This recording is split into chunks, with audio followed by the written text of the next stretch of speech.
चलो तो बेटा आज हम आगे बढ़ रहे हैं और बात कर रहे हैं, अल्कोहल हमने खत्म कर लिया, अब हम बात कर रहे हैं फिनॉल के बारे में, है ना। तो आज से हम स्टार्ट कर रहे हैं किसको, फिनॉल को। देखो जब भी हम फिनॉल को स्टार्ट करेंगे सबसे पहले फिनॉल की प्रिपरेशन देखेंगे एंड देन फिनॉल की केमिकल रिएक्शंस देखेंगे। तो केमिकल रिएक्शंस आप ऑलरेडी काफी देख चुके हो हेलो एल्केन एल्यूरीन के अंदर ही, लेकिन वो वापस अपन रिपीट करेंगे, है ना। अब अगर हम फिनॉल की बात करें तो हम बात कर रहे हैं यहाँ पे प्रिपरेशन मेथड्स ऑफ फिनॉल।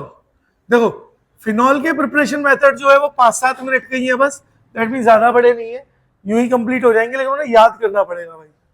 अब फिनॉल की प्रिपरेशन मेथड आप लोगों को याद करने पड़ेंगे।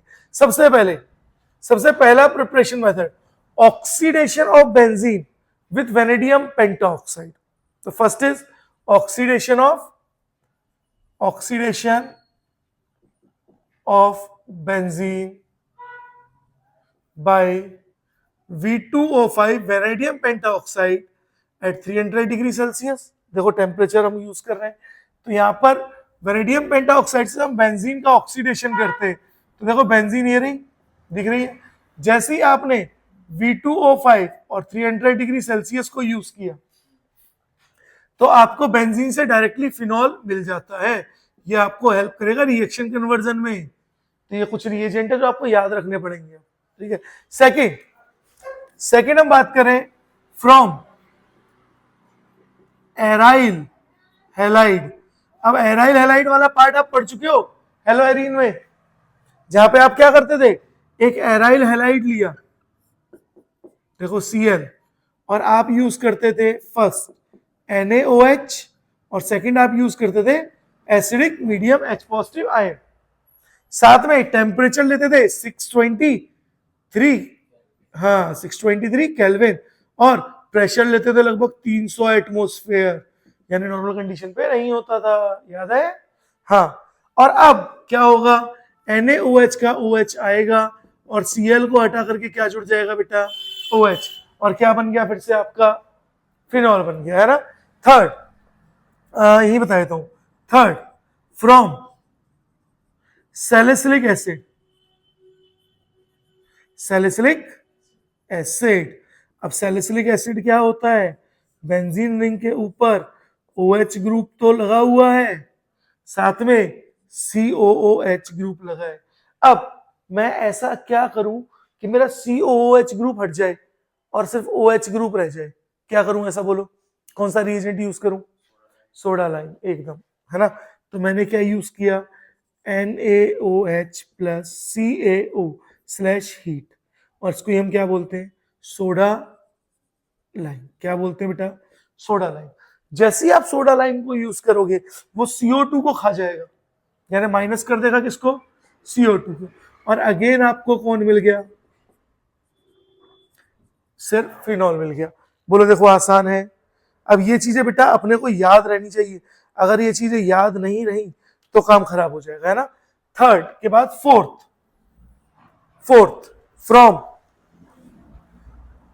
From benzene sulphonic acid monohydrate, या आप सिर्फ सल्फोनिक एसिड भी बोल सकते हो, आप सिर्फ बेंजीन सल्फोनिक एसिड भी बोल सकते हो, मैं तो पूरा नाम लिख रहा हूं, आप बेंजीन सल्फोनिक एसिड बोल सकते हो। अब benzene sulphonic acid is, benzene के ऊपर SO3H जुड़ गया, SO3H, तो SO3 sulphonic benzene sulphonic acid, H को हमने मोनोहाइड्रेट एक्स्ट्रा बोल दिया, कोई परेशानी नहीं है, आपको नहीं बोलना आप मत बोलो, अगर आप बेंजीन सल्फोनिक एसिड बोलोगे तो भी कोई आफत नहीं आ रही, बोलो क्लियर है। जैसे ही आप इसको ट्रीट करोगे एक्सेस NaOH के साथ तो SO3H हट जाएगा और यहां पे क्या लग जाएगा, OH, दैट मीन्स क्या बन गया, बोलो दोबारा से, फिनॉल बन गया। बोलो पता चला, थोड़ा सा चाहो तो हीट कर लेना, है ना। नेक्स्ट फिफ्थ, बाय यूजिंग या फ्रॉम ग्रिग्नार्ड रिएजेंट लिख लो, फ्रॉम ग्रिग्नार्ड रिएजेंट। अब ग्रिग्नार्ड रिएजेंट क्या होता है, जिसमें Mg और Br आ रहा हो और एल्काइल ग्रुप हो, तो यहाँ पे हम एल्काइल की जगह फिनाइल ग्रुप लगा लेते हैं, देखो, और यहाँ पे क्या आ गया, MgBr। अब जैसे ही आप इसका ऑक्सीडेशन कराओगे ना एसिडिक मीडियम में, वैसे ही जैसे ही आप ऑक्सीडेशन कराओगे, नेसेंट ऑक्सीजन लेके आओगे एसिडिक मीडियम में, तो होगा क्या, आपका ग्रिग्नार्ड रिएजेंट कन्वर्ट हो जाता है फिनॉल में। किसमें कन्वर्ट हो गया बेटा, फिनॉल में। ये प्रोसेस याद होने चाहिए, ठीक है। सिक्स्थ, डाउ प्रोसेस। डाउ प्रोसेस, डाउ प्रोसेस में भी आप क्या करते हो, एराइल हैलाइड लेते हो। क्या लेते हो, एराइल हैलाइड, ठीक है। क्या क्या यूज करोगे, एक तो यूज करोगे Na2CO3, याद रखना। और क्या यूज करोगे, कॉपर आयरन को यूज करोगे। सेकंड आप यूज करोगे कॉपर आयरन। थर्ड आप जो यूज करोगे वो करोगे 300 डिग्री सेल्सियस टेम्परेचर। और फोर्थ आप यूज करोगे 200 एटमोस्फेयर प्रेशर, यानी नॉर्मल कंडीशन में नहीं हो रहा है भाई, ठीक है। और अब क्या होगा, यहां से भी आपको मिल जाएगा फिनॉल, फिनॉल मिल गया, बोलो पता चला। लास्ट रह गया फ्रॉम क्यूमीन, लास्ट।